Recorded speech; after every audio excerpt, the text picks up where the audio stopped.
distinguished Toastmaster Colonel Mohammed Murad, who is also the district parliamentarian and the past international president of Toastmasters. This session is an initiative of the program quality team of District 105, and we are delighted to have you all here today. As we gather in this holy month of Ramadan, which coincides with the period of Lent, we are reminded of the values of prayer, fasting, repentance, and charity. Today, on Good Friday, we also reflect on the importance of sacrifice, selflessness, and willingness to suffer for a greater good. All these require discipline, discipline for a greater good. In the context of today's session, we are here to learn about the discipline we need to follow to ensure that the Toastmaster meetings and business sessions are conducted efficiently, effectively, and fairly. We will learn how to debate and address issues in a respectful and efficient way and ensure that important decisions are made in a timely and effective manner. Distinguished Toastmaster Colonel Murad will share his insights and experience with us. And we are looking forward to an enlightening evening. Before we start the session, it'll be good to recall the district mission. The mission states, we build new clubs and support all clubs in achieving excellence. Let's also remind ourselves of the meeting etiquette. We refrain from speaking about politics, sex, and religion, as we would like to respect the sentiments of the region. We also like to request all of you to mute yourselves throughout this meeting unless you are invited to speak. If your camera is switched on, please refrain from unnecessary movements, which may distract the speaker or others in the room. You may choose to switch off your cameras, but you will be missing a lot of interactivity in this meeting. So we recommend all of you switch on your cameras for this very interactive session. We encourage you to participate actively by asking questions, sharing your thoughts, and engaging in discussions. To do so, you can use the chat feature or raise your hand to request to speak. Our guest speaker, Colonel Murad, will be happy to answer your questions and provide feedback. Finally, I want to encourage you to apply the learnings from this session in your future Toastmaster gatherings. By doing so, you can help create a more engaging, effective, and enjoyable experience for everyone. I hope you enjoy this session, find it valuable for your personal and professional development. Now, for the opening address, I would like to invite the current district program quality director. Current here has many meanings. One, she is current because she's always updated. Two, she is current because she is modern. Three, she is current because she is the live wire of District 105. Let's all put our hands together and welcome the current Program Quality Director of District 105, Distinguished Toastmaster Deepa Surendran. Over to you, ma'am. Thank you for that electrifying current that gave a lot of energy to all of you, I believe. Thank you very much. My dear fellow Toastmasters, past international president, Colonel Murad, Distinguished Toastmaster Colonel Murad, Club Growth Director, Distinguished Toastmaster Shamima, District Administration Manager, Toastmaster Sudha, Finance Manager, current and past finance managers are here, Distinguished Toastmaster Ram and Distinguished Toastmaster Ramesh Anandaraman, our credential chair. Division Directors, DTM Rena, DTM Pregna, Adarsh, DTM Daniel, and our DTAC chair, Distinguished Toastmaster Rajendra Verma, and all the current and past office bearers of District 105. And my dear fellow Toastmasters who are here to learn parliamentary procedures, a very happy evening. I would like to welcome you all to today's parliamentary procedures session at the District Program Quality Training in this evening. This session is an essential part of our organization's operations, and it is crucial that we understand and follow parliamentary procedures correctly.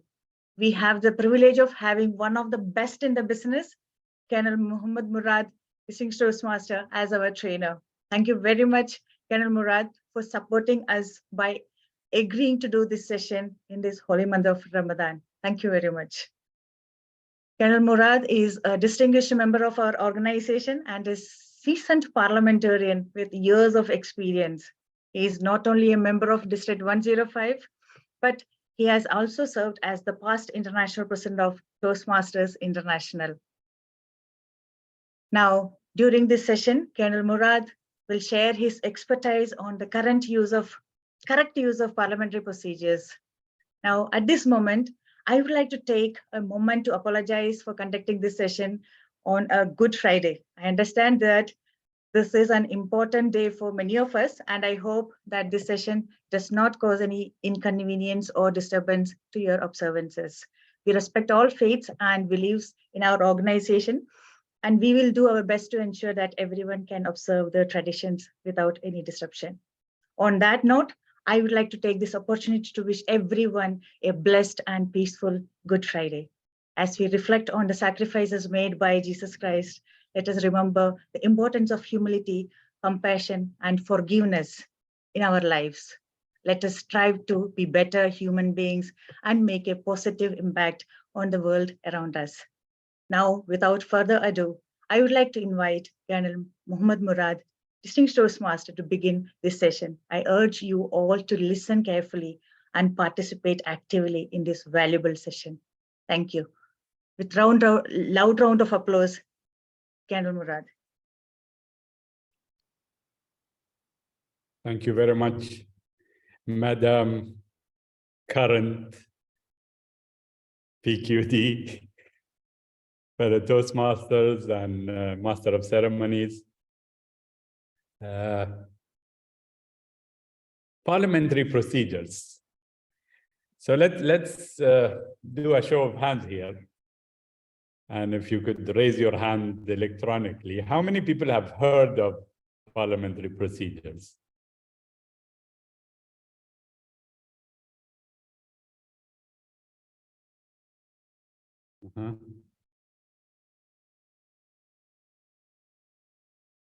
Okay. How many are afraid of parliamentary procedures? Okay, I see a few, including the current PQD. I wonder why. Well, we'll have an overview of what parliamentary procedures are, and probably shed some light on the types of motions that we have whenever we are attending a council meeting, for instance. We always hear certain motions. So we will talk about that a bit, and then probably have you trying a couple of motions that relate to this meeting, by the way. So I need you to be alert. And then we'll see how it goes, because parliamentary procedures are nothing but a subset of rules in order to conduct an efficient meeting. And that is probably all that is there. By looking at a set of rules that have been recognized to be efficient and effective in running the meetings. And in Toastmasters, we follow the Roberts Rule of Parliamentary Procedures, which, by the way, has got courses that you could do online in order to become a parliamentarian. And you have the books of Roberts Rule of Parliamentary Procedures are available in bookshops. And there are several briefs and presentations online for you to have an overview of what parliamentary procedures is all about. And by the way, when we are talking about parliamentary procedures, a lot of you think of it as being someone who is taking part in a meeting that is chaired by someone else. While in fact, in your clubs, you need to apply parliamentary procedures. So if you're the president, you will need to know parliamentary procedures, not only to have an efficient business meeting within the club, within the area, within the division, but also to teach the members who are with you how parliamentary procedures could make a meeting more effective. But at the same time, you need to be aware that if parliamentary procedures are not followed in a proper manner, it might backfire. So the meeting could go into chaos. There are some times that parliamentarians are available within the meeting that you might be a parliamentarian in, or that you might be chairing. And if the slightest mistake happens, they will stand up and say that there is something which is not correct within the parliamentary procedures, and they will ask for it to be corrected.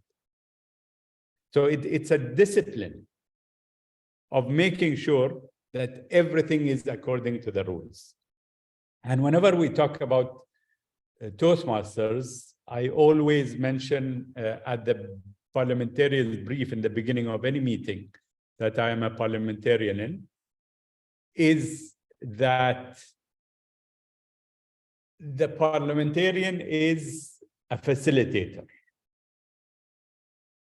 And the chair of the meeting is the one in control. So we need to make sure that we set expectations and we set authority within a meeting in the beginning. Let me just share the screen with you.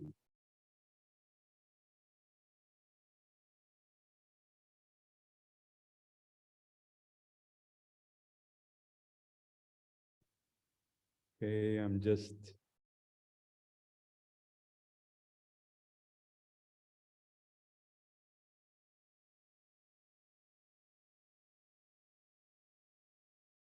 I guess,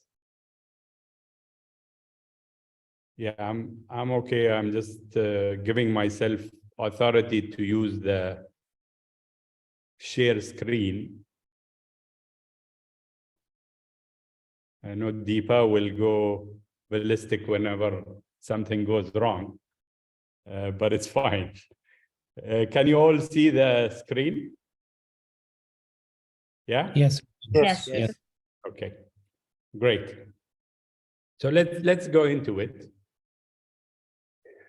We talked about the purpose, and the purpose is to facilitate the transaction of business based on decision made fairly. And I underline here fairly, because parliamentary procedures is to establish fairness for all present within the meeting, right? Facilitate the chair to run the meeting, but be fair for all the participants, and having the group stay in harmony within the chamber. And the chamber means the chamber of the meeting, because parliamentary procedures were established by the British and then the Americans. So they had chambers where meetings were happening. That's where the chamber comes in. By adjusting often conflicting interests. And this is something that all of you need to be aware of and be conscious of whenever you are in meeting. Because your job is not to make sure that you announce to the people that you are an expert on a certain topic that is being discussed. It is being able to bring harmony to the group within your discussions. Although you may be opposing a certain idea, a certain topic that has been put on the table, but your responsibility as a member of the meeting is to adjust conflicting interests. How? We will go into it in a little while. Now, parliamentary procedures is meant to be used in assemblies. Usually it's bigger than 12, because that is where probably conflict might arise, differences of opinion might arise, but that doesn't mean that you cannot have for less than 12. It all depends on the circumstances on which the meeting has been has happened. Big meetings, and you will see if you attend the international convention, whether online or in person, the number of attendees is huge. So you have around 2,000 people there attending. Not all of them have a vote. So it's important for the parliamentarian to know who are the people with the vote and who are not. And there is a lot of team members who will be involved, like the credentials chair, like the chair of the meeting, like the staff that are watching on the audience. So mass meetings makes it necessary that we use a set of rules, and in this case, parliamentary procedures based on Robert's Rule of Order. Local assemblies, if you have townhouses, town halls, meetings, and so on. Conventions, of course, we talked about. Legislative bodies, we have co-ops here in the UAE, right? Cooperative, like supermarkets. Whenever we have the meetings for the shareholders, parliamentary procedure is important. I was in one of them a few weeks ago, and just chaos went into the meeting because the chair could not handle, and there was no set of rules that governed the meeting. Boards of director meetings, always on the international level, we use parliamentary procedures for conducting the board meetings.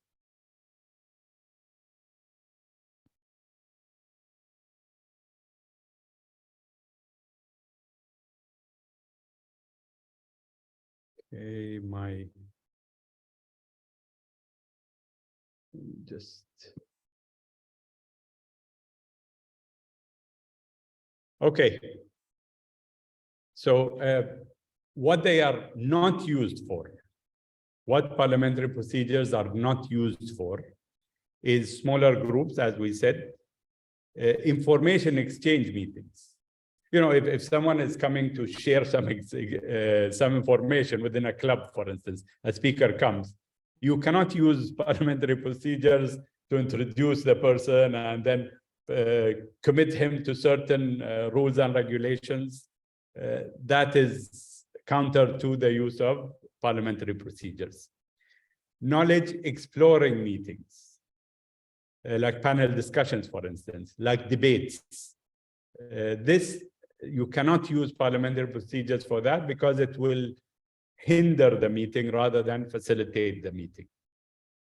Brainstorming is another one where you need people to open their minds and speak their minds, while in parliamentary procedures, you need to restrict to certain topics. So that's counter to the meeting itself. Now, you need to keep in mind that certain principles while applying parliamentary procedures.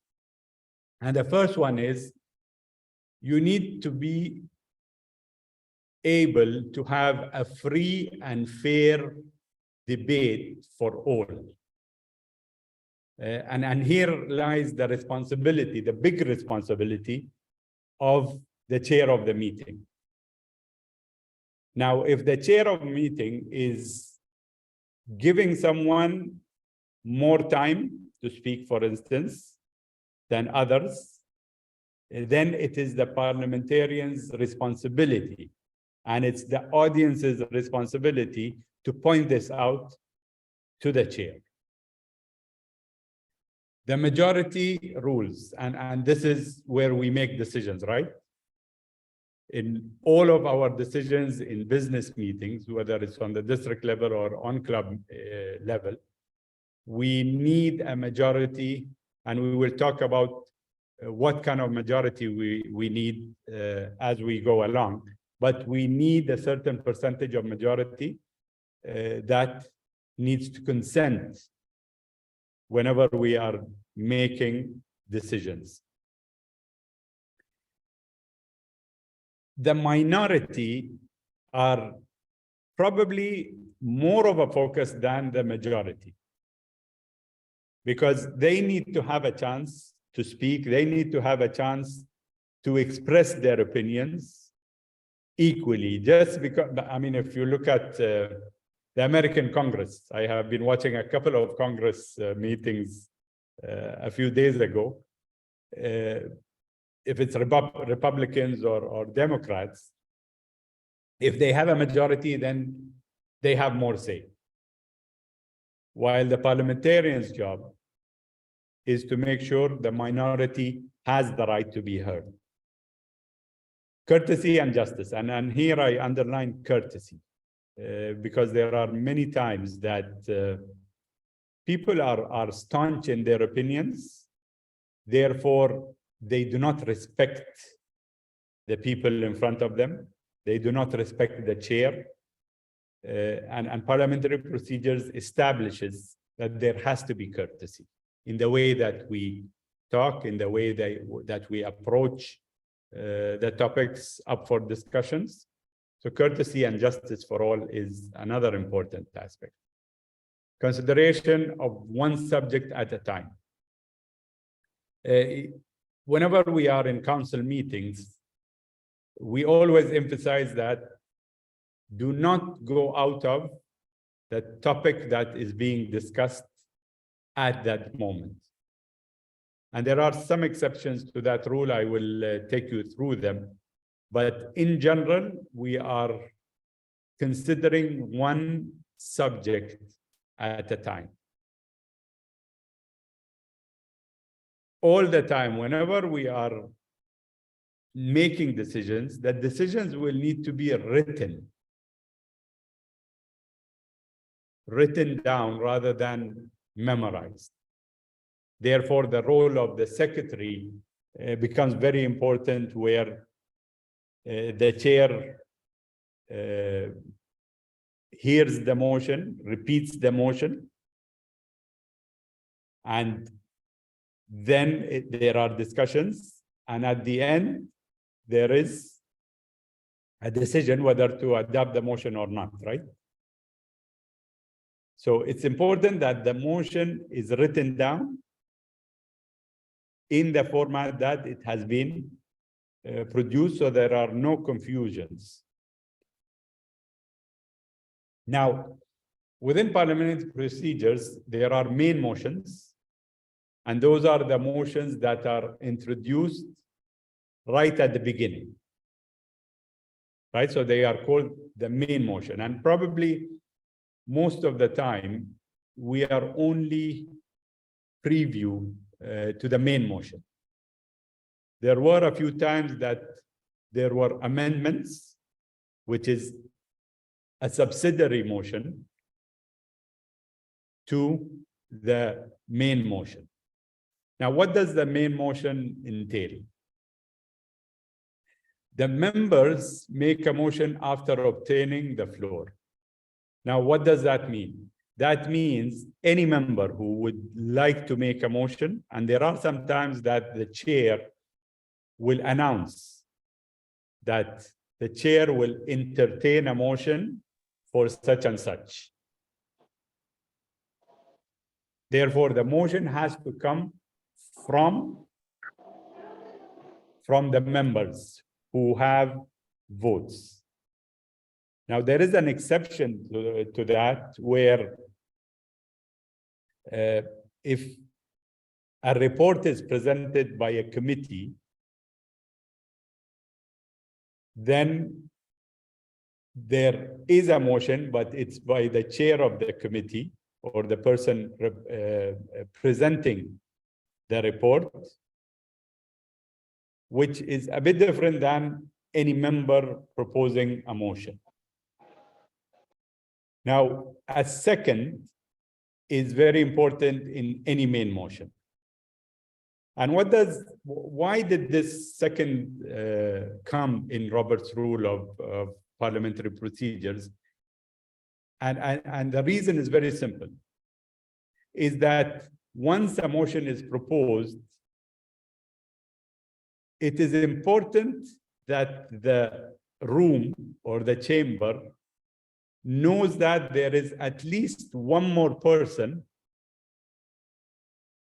who supports the motion. Because if there is no second, that means no one supports the motion. Therefore, there is no point in going ahead with vote or discussion or anything at all. Therefore, the chair will dismiss the motion if there are no seconds. And here, I'd like to point out that there are some times that members come up with a motion out of the blue. And most of the time, if that's the case and it doesn't relate to the benefit of the group, the motion doesn't go anywhere. The member who is proposing the motion makes a fool out of himself. And believe me, you don't want to do that. Because if that happens, those members who make a motion which doesn't make sense, which has no relevance to the group, lose credibility. And especially for those leaders who want to go up the ladder, your behavior within a meeting speaks a lot. And there are a lot of people who remember what kind of motions you propose, how you propose it. So it's important that the motion is carefully crafted by the person who wants to craft it and present it, in order for it to make sense and debate and discussion would go forward. Now, once the motion is mentioned and there is a second, the chair places the motion before the group. Right? So the chair restates that there is a motion and reads the whole motion. This is where it is important that we write the motion. And if the chair doesn't remember the motion, because sometimes the motion goes haywire, they need to make sure that the member specifies the motion and make sure that the secretary is writing it, because the chair can refer to the secretary and say, would you please repeat the motion if they don't remember, or if the motion is too long. Because one of the strengths of motion is that it is short and you do not have explanation to it, because explanation would come in the discussion time after the motion is placed on the table. So therefore, the motion becomes a question that at the end of the discussion will have a decision. So the chair will have the question relating to that motion, saying, this is the motion, and then we'll go for votes after discussion. After the motion is cleared and seconded and repeated by the chair opens for debate, for discussion. And here, it's important for the chair to specify a time. And remember when we said it needs to be fair? So if it needs to be fair, then if you have two sides, one opposing, one in favor, you need to give them in equal time for them to put forward their cases. And if the chair sees that the discussion is exhausted, they may close the discussion, even though there is time allotted to the discussion itself. So the control goes into the chair. After the debate, the question is put for a vote. Now, votes could be different types of votes, and we'll talk about it. But then once the vote is put, different methods of gathering the votes, tabulating them, and announcing the results by the chair. Okay, so how do we make a motion? Always, this sentence is preferred when you are making a motion, right? So I move, right? It is preferred that when you are in a council meeting, ExCom meeting, you say I, and then state your name, your role, and then go into spelling out the motion that you want. Okay? So I say, I move. There are many times that you say, I would like to move a motion. That's not proper parliamentary procedures. The parliamentary procedures is, I move. And then you state the motion that you want to put forward. Now, it's important that the motions are always in the positive, right? So you cannot come and say, I propose that we do not hold the next year's conference in a hotel. That's a negative. It has to be always in the positive. So I propose that we hold next year's conference, next year's district conference in a hotel or on the beach or wherever you want it. So it always has to be in the positive. Because if it's not, then the parliamentarian will point it out that it has to be within the positive. Do not say, I think, or I believe, or I propose. You need to say, I move. because that is where it is going to be put for debate and decision. The last point, do not include explanation about the motion in the statement. There are sometimes that I hear someone proposing that I need to move my club from area so and so in a realignment meeting, for instance. I need to move my club to this area because we are not happy with the way this area is functioning. Now, because does not come in play when you are putting forward the motion. It will come when the chair announces that the motion is open for discussion. Now, the motion is put forward, it is seconded, and then there comes the discussion. Now, it's important that the chair puts the motion up for discussion. Now, most of the time, not all of the time, and it depends on the topic and the chair decision, the person who makes the motion may speak on it first, right? So once motion is put forward, it is seconded, it is stated by the chair.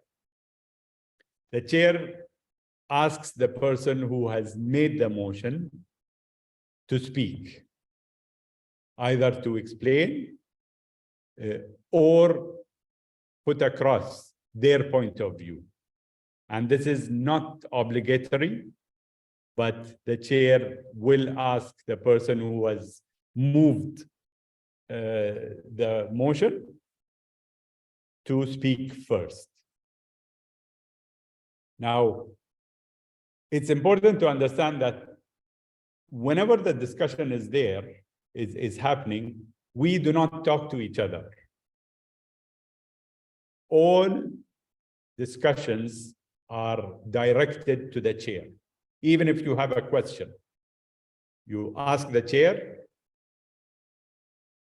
Mr. Chair or Madam Chair, Madam District Director, Mr. District Director, I would like to ask so-and-so person this question.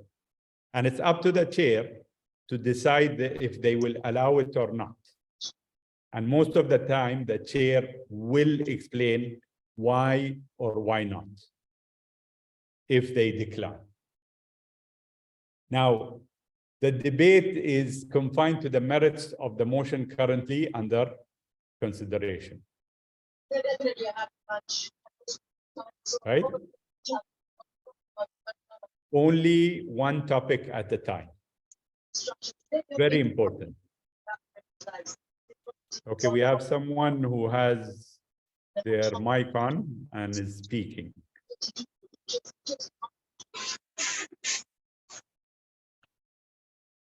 Okay. Okay, next point. Debate can only be closed by order of the assembly. Right? So if the time for discussion is not closed and there is someone who wants to close the debate, they can only do so, and we will go through the motions, the type of motions, they can only do so through a vote of the assembly.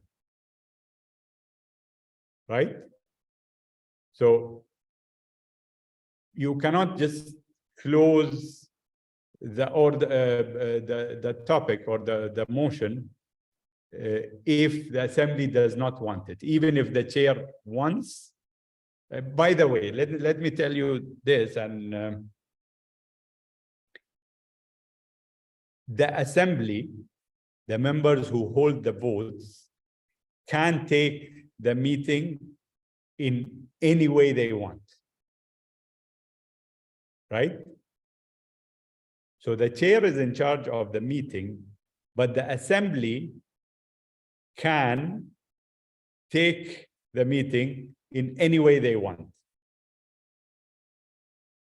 They can close the meeting right away. They can dismiss a motion. They can do anything they want within the meeting. And the chair is bound by certain motions that we will go through to abide by the will of the assembly. Okay. Any questions so far?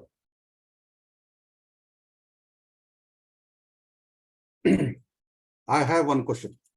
Yes. In one cardinal rule of parliamentary procedure, which I heard was minority has a right to be heard. Yes. Okay. What if a minority member calls for a motion?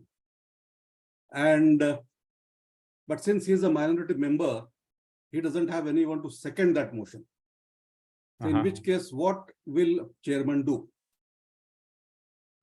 Just as I said, the minority, any member who is holding a vote can make a motion. Now, if it is not seconded, it doesn't matter whether a minority, majority, it doesn't matter. If there is no second, then there is no motion.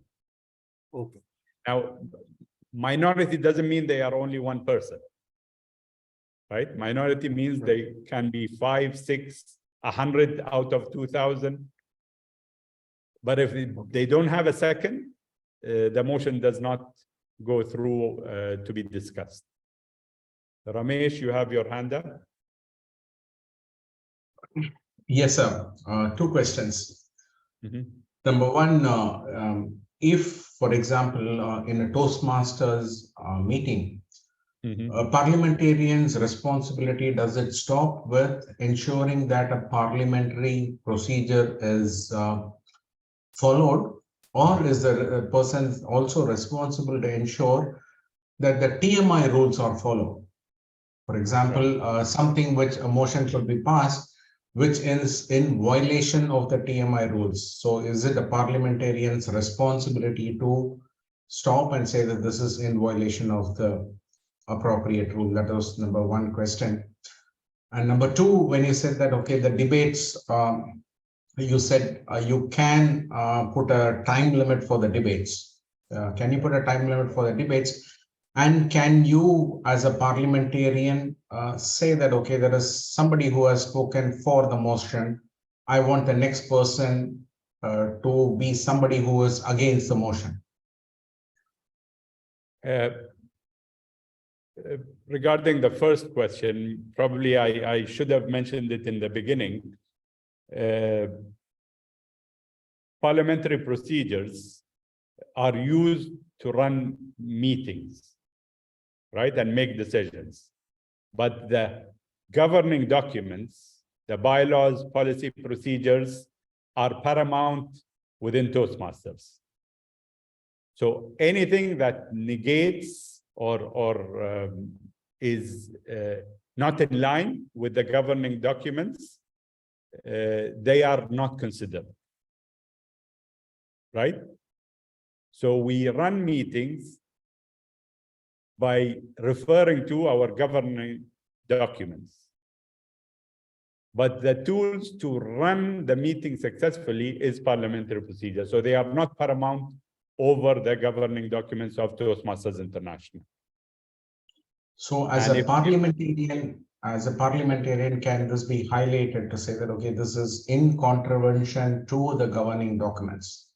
Yes, and probably there was a council meeting, not last year, year before, where this happened. And I did point out that this is not adhering to the policy procedure documents. Therefore, the motion is not in order.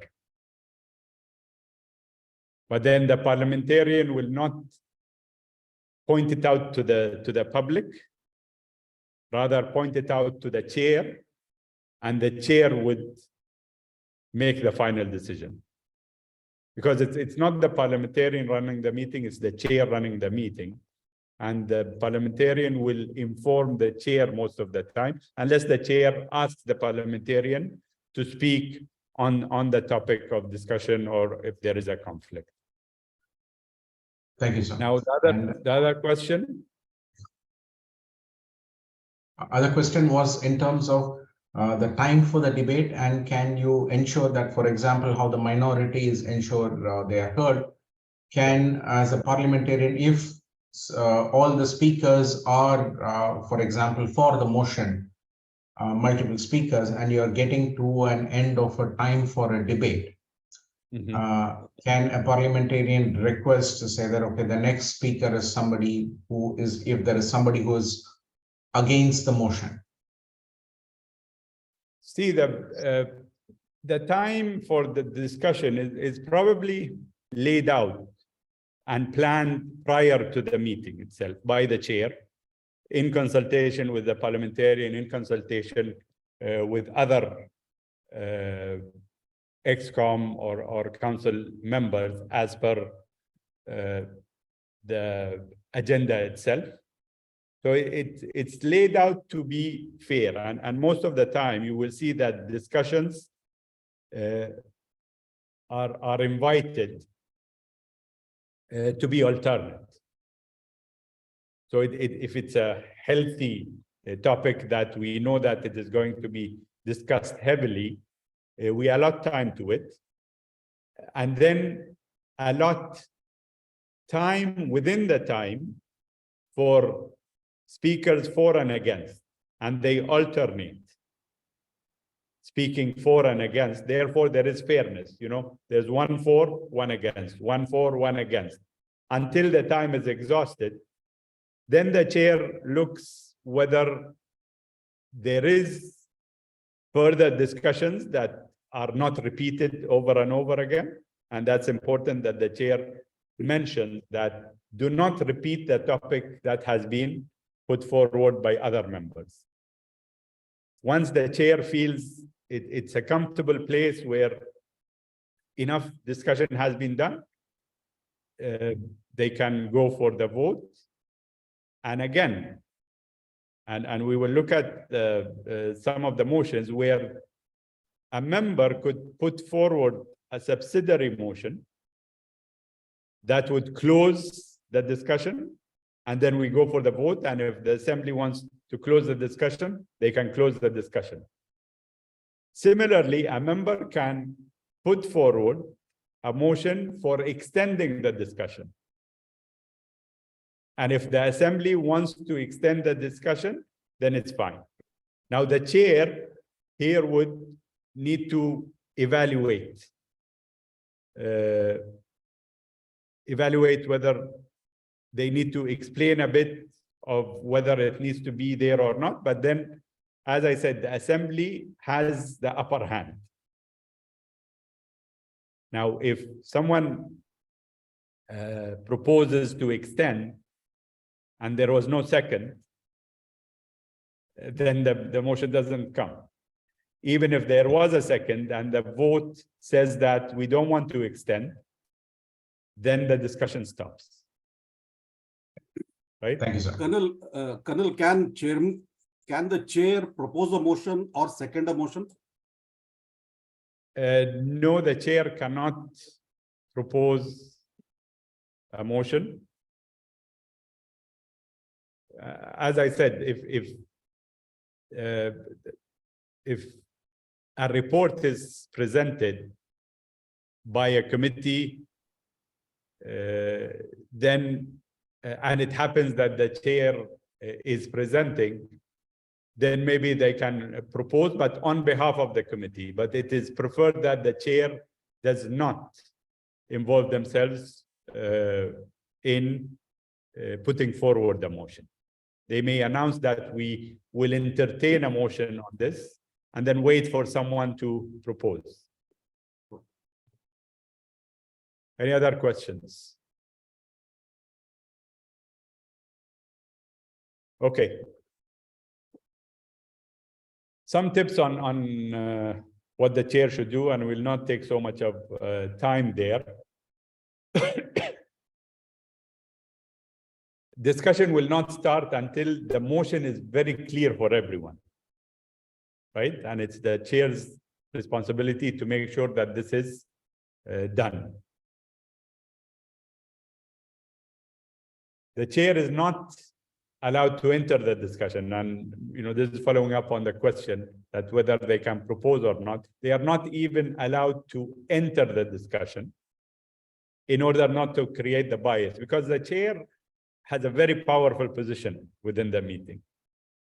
And if they even say an opinion, it might affect the general vote of the assembly itself. But they do have a vote, and they have the obligation to vote, right? And specifically, if it affects the result, we'll talk about that a little bit. How are we doing on time, Deepa? You have 15 more minutes. Okay, that's good enough. Okay, and it's important that we understand how a vote is taken. We will talk about a few types of votes, but the chair's responsibility is to make sure to indicate clearly how a vote is taken, so that there is no confusion within the assembly.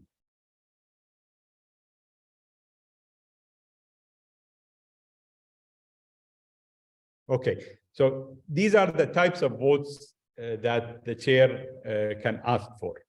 Again, it depends on the topic, and it depends on the importance and the number of people also. So it could be a voice vote. So the chair could say, those in favor of the motion, say aye.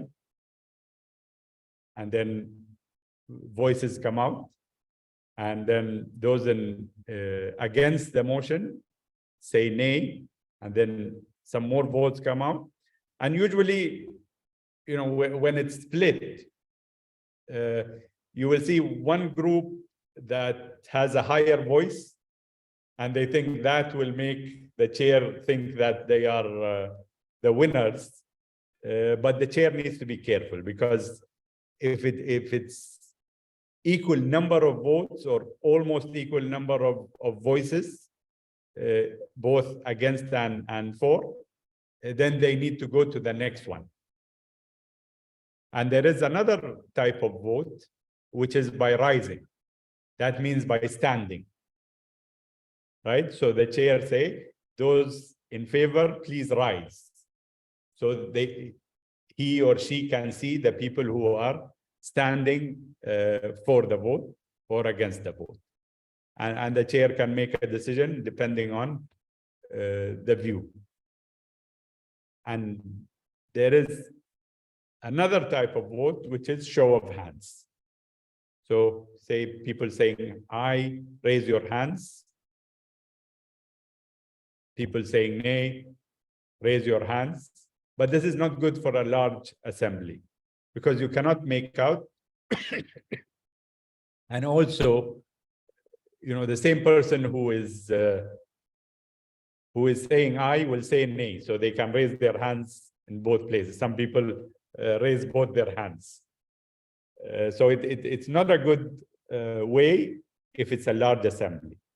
And of course, the best way is to have a ballot, right? A type of ballot, whether it's electronic, whether it's written, but a ballot which is secure, has a secure sort of identity. If it's a printed paper or email votes, then that's the best one to make sure that the count is accurate. Now we talked about that the chair can vote, right? And there are certain situations where the chair can vote, right? So in the situation where the yes and no's are equal, so we have 10 votes yes, 10 votes no. Now the chair has the option either to take no action at all, that means not vote. And in that case, if we have equal votes, 10 and 10, 15, 15, 100, 100, then the motion fails, right? The motion fails. Now the chair has the option to vote. And if they vote either yes or no, and it's a tie between the votes, then the way the chair votes is where the motion is taken. Now, there is another situation where the yeses or the noes are one more than the other. Okay, so we have, let's say, 5 and 6, and the yeses have 6 votes, and the noes have 5 votes. If the chair chooses not to vote, then the one with 6 votes win. Now, if the chair votes no, that means it is 6 and 6. We go back to the one with the tie where the vote fails. So in all circumstances, the motion passes only if there is one more vote, in case there is a majority required, if there's only one vote more than the other side. Is it clear? Now, here is your gist of what parliamentary procedure is all about. This is the chart of motions, and you will see that on the left side, there are numbers of motions starting from the highest, right?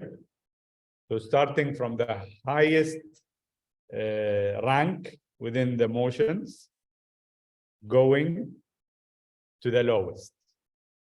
Now, you will see that the main motion is the lowest. So if we have a main motion, and you will see within the yes and no columns, right in the middle there, you will see that whether the motion needs the chair's recognition to speak or not. Now, there are a couple of motions that do not need the chair's recognition. That means you do not wait to be acknowledged. Rather, if, let's see, number 4, raise a question of privilege. If you wanted to raise a question of privilege, then you do not need for the chair to acknowledge you. So basically, you stand up, you say question of privilege, and the chair is obliged to listen to you and then decide whether the question of privilege is in order or not. An example is to claim a personal right in the assembly. So if they have a right that they think they have not been given, then they can raise a question of privilege. Now, we said that there always has to be second. In the second column, in the middle, you will see that there is no second needed for number 4 also. So if one needs to raise a question of privilege, the chair does not ask for a second because it's their personal right, right? And within the main motion, there is always that we talked about the amendment. So the main motion can always be amended by any member. And you will see that some of the votes cannot be amended, right? Other than the main motion. For instance, previous question. That means we need to close the debate. If someone stands up and says previous question, that means they want to close the debate. That means go to the question, go to the vote directly, right? So this cannot be amended, right? Now, there are different types of motions. There are privileged motions, and privileged motions are basically pertaining to the member's right, and pertaining to the general meeting. Subsidiary motions are pertaining to the process of the meeting itself, or the process of the motion itself. So for instance, if you go to number 10, refer to a committee. Let's say we have discussed the realignment, and the chair of the realignment committee moves to accept the report of the realignment. A member could stand up and would say that, Mr. Chair, I would like to speak, and it requires the chair's recognition to speak, as you can see in the first column. And then they can say, I would move to refer the realignment report to committee. So they need to take it back to the committee. Now this one needs a second. Therefore, there needs to be a second, and there needs to be a debate. And there needs to be a majority vote. And if it passes, then the realignment report does not pass. It is given back to the committee in order for them to rediscuss it and represent it. You see the power of the assembly itself? They have the power, but whether everyone wants to put the realignment report back to the committee, that's the question. Therefore, I say, do not make motions that might be defeated, because that undermines the whole assembly.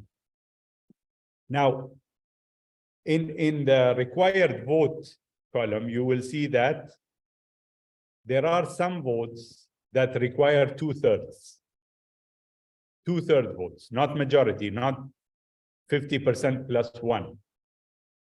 And one of them is the previous question, where you close the debate.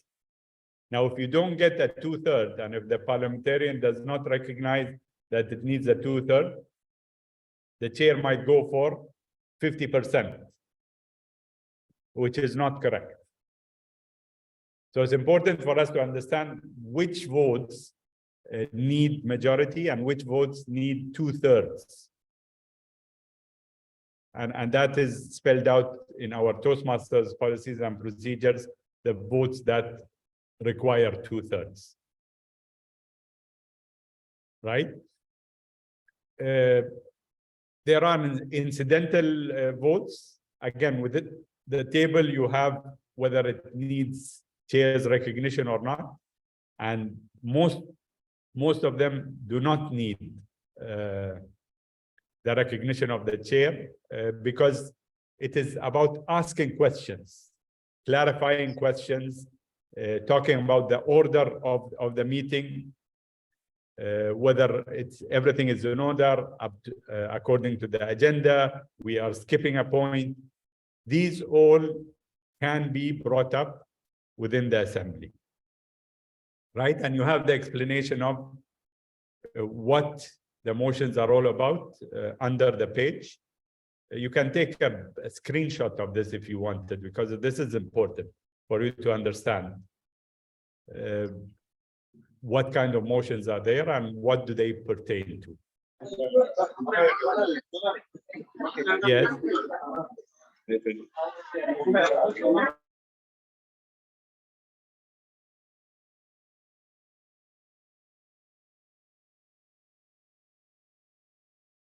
Okay. So let's do a bit of exercise before we close. Who would like to make a motion pertaining to this meeting?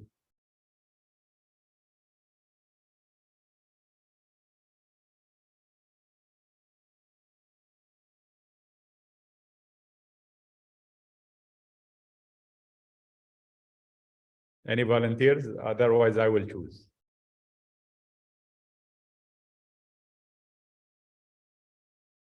Okay, Ramesh.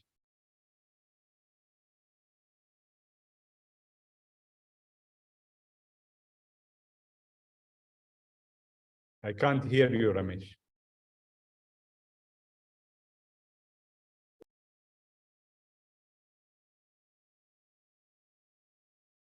Can anyone hear Ramesh? I cannot hear. Yes, I was not able to unmute myself, and now I'm able to unmute. Okay. I would like to fix a time that we close this meeting at 9:30 p.m. Adjourn the meeting at 9:30. Okay, so the first thing is that the beginning you have not asked for a motion, right? You said I would like to fix the time. What you should be saying that I move that we close the meeting at 9:30.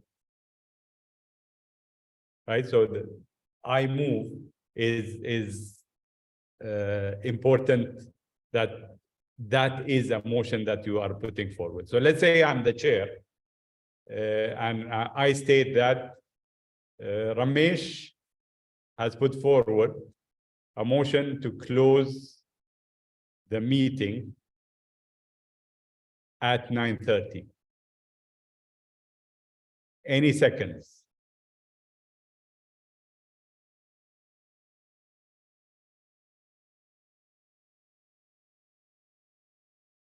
Any seconds? Okay, someone raised their hand. Okay, so a second is there. Now, if you look at the table, you will see that number 2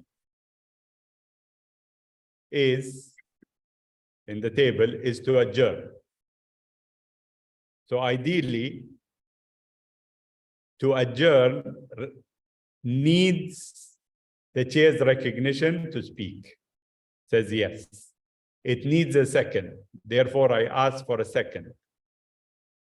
Is it amendable? Yes. So any one of you could come up after I stated the motion, the chair stated the motion, could come up and say, I would like to amend the motion. Right? Now, once they say, I would like to amend the motion, we go to number 11, amendment.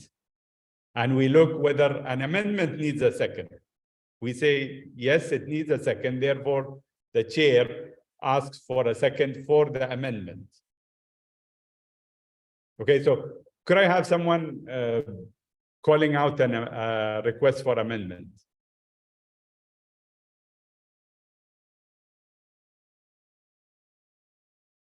Now, the main motion, remember now, the main motion is to adjourn at a certain time. Right? Anyone who would like to propose an amendment?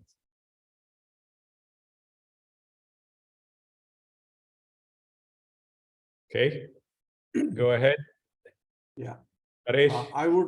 I would like to propose an amendment that may the meeting get closed at 9:30 and chair to give us the handouts on this of the meeting. Okay. So first of all, you need to say, I move to amend the main motion, and then state what you would like to amend. Okay. Now, you need to be, go ahead. Go ahead, just say the amended motion. I need to amend the motion. I move I move to amend the motion. Yeah. Let the meeting get closed by 9:30 and request chair to provide us the handouts of the presentation. Okay. So the chair does not see any relevance of the handout to closing the meeting. Therefore, probably you could ask for a point of order or a point of information. And if we go to point of information and to number 16, you will see that there is no requirement for you to be recognized by the chair. So you could just stand up and say, is the handout going to be provided? Right? That's point of information. Right? And there is, it cannot be amended because it's a question. It shouldn't be debated, and it says that point of information cannot be debated, and the chair will answer you.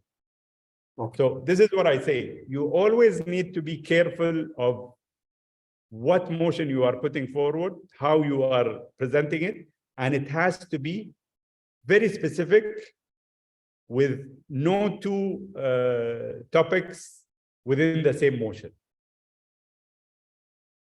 Right? And handouts is not a topic agenda within the meeting. So this could be asked separately or as a point of information, whether this will be put forward or not. So once the second was there in the main motion, so therefore, me as a chair, I have chosen not to include the amendment because they are not related to each other. Therefore, we go into discussion of the main motion, which is Ramesh's motion, right? And it's very important here that we don't lose track, because there could be a main motion, an amendment to the motion, and an amendment to the amendment. Now, if there is a second amendment, we need to deal with the amendment. We're not dealing with the main motion anymore. On the table is the second amendment. If the second amendment passes, then we go down to the first amendment, as proposed from the second amendment. Once we finish that, then we come back to the main motion. This is where you see the lowest precedence is the main motion. And it goes upwards to higher. So amendment could only come after the main motion is is put on the table. And if, let's say, number 13 is the main motion, right? 12, it says postpone indefinitely, right? So if there is a motion to postpone indefinitely, none of the others can be introduced. None of the ones higher than number 12 can be introduced until we have dealt with number 12. So that's where the precedents come. Right?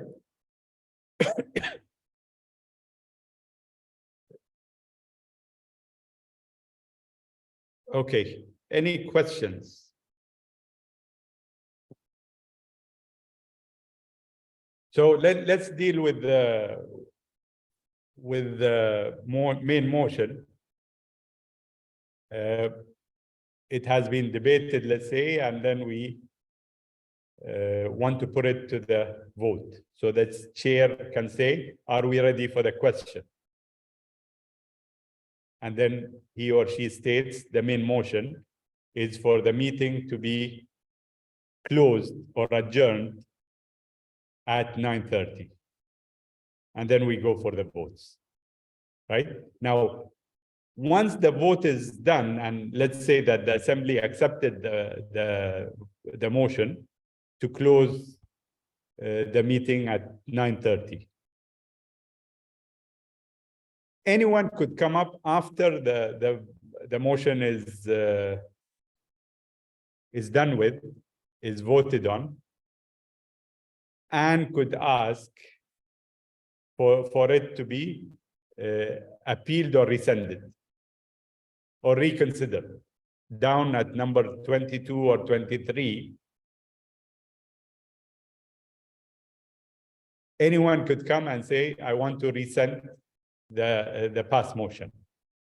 And then assembly is in control, and they control whether they want to do that or not.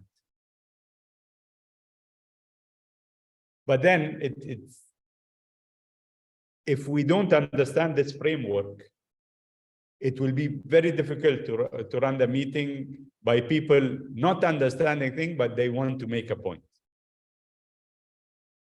This is where it's very important that we understand how the precedence of votes go and what's the process and what's the required percentage of the votes in order for it to pass or not, because there is 2/3 or the majority. In most of Toastmasters case, it's only these two, right? How are we doing on time, Deepa? Time is just over, but it's okay. We are learning. Yeah, well, I'm not going to go beyond this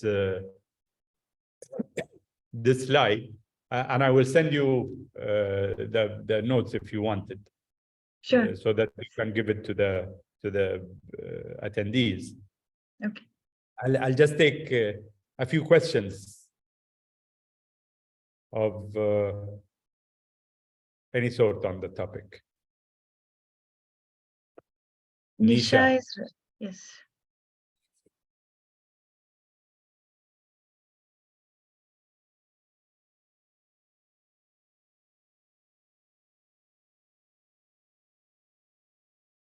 Nisha, we are waiting for your question. Yes, sorry, I was waiting for you to unmute me. Good evening, everyone, and good evening, DTM Colonel Murad. Just Good wanted to evening. ask, so typically this looks like a complicated, chart for probably people doing it for the first time. Or do you carry this along? I mean, anyone, I'm just asking, typically when you have to move a motion. So do we carry this chart along just to see if we are following the procedures, or how is it done? Because I think most of us would not know how this works. It's good as a reference. And if there is, you perceive that you might need it, then you might want to carry it along. But see, the majority of the council meetings or Toastmaster meetings, we only have main motions and probably amendments. Hardly do we have any other motions except for, adjourning or resetting the time, extending the debate, and so on. But it's a reference. You could have the chart as a reference. I know I have it always on my laptop whenever I'm parliamentarian, so that I can answer if things are in order or not. And you do, I know it's very complicated. And when you see this chart, you say, oh my God, what am I gonna do? Understand the basics. The basic motion, amendments, and your right to be able to ask for points of information, point of order, and ask for postponement or finishing the debates early. I think that's the main ones that you need to understand, and they're fairly easy to understand.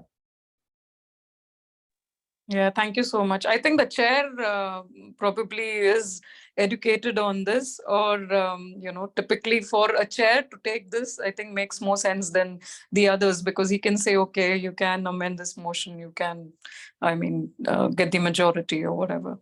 Well, this is what I think. But yeah, thank you so much. Thank you so much. I think you've adequately answered that.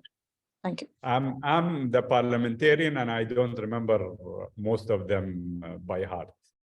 So neither would the chair, by the way. But members need to understand that there are different levels, and they need to understand it so that they understand what's their limits of rights as voters. Okay, last question, Arish. Colonel Murad, in the privilege motion, that is motion in the list, it was number 3. Take a recess. Yes. Now, if it's a privilege motion, if I want to go for recess, I will go. I mean, why I have to disturb the entire meeting? No, why I should move on? Right. So this is recess for the whole assembly, not for you only. Here you are asking a recess for the whole assembly. So if your district dinner is running in the next room and everyone wants to go, you can just ask for a recess and go and visit the, although it's not a good reason, but you could do that for the whole assembly, basically. So it's not for you only. This is for the whole assembly. Okay, so I think we're done on time. Thank you so much for listening in on a very boring subject that can become very interesting once the meetings get heated. But I think we'll wait for the meetings to go on. And by the way, the district will be looking for another parliamentarian next term. I have been convinced to stay on for another year, but I don't think I'll be able to continue. So if anyone has got interest into these things, gear up from now, because you might be asked to become a parliamentarian next year. Great, thank you so much. Back to you, Madam Current PQD. Thank you. Thank you very much for that open call also. That is why Toastmasters are where leaders are made. Thank you very much. Thank you very much, distinguished Toastmaster Murad, for an insightful presentation on parliamentary procedures. I appreciate your in-depth knowledge on the topic and your professionalism, and want to thank you for the points you made and the responses for the questions asked as well. Looking forward to hearing you speak again. Thank you for giving your time in this holy month. Thank you. Now, let me thank our administration manager, Toastmaster Sudha, with your kind support with the required in arranging the required logistics. Then thank you, division directors, area directors, club leaders, and Toastmaster Alexander for spreading the news about the session and letting everybody to know and learn about. It's not a boring thing, but still about this parliamentary procedures. We have program quality members ready to support you all 24/7 in case you need any support with respect to Toastmasters education program. And I thank our program quality team for supporting anytime and every time. Special thanks to Toastmaster Bosco for doing the call tour today, and Dilip for acting as the Zoom master. Thank you, my team. My dear leaders, it's a pleasure. It's been a pleasure being with all of you tonight. Thank you. Hope you all marked your attendance. And thank you all for your patience. And I wish you a very good evening and good night. With that, let me close this meeting. See you all again for another learning session. Goodbye and good night. Thank you. Thank you. Goodbye. Thank you. Good night. Thank you. Good night. Thank you. Good night. Thank you. Thank you very much.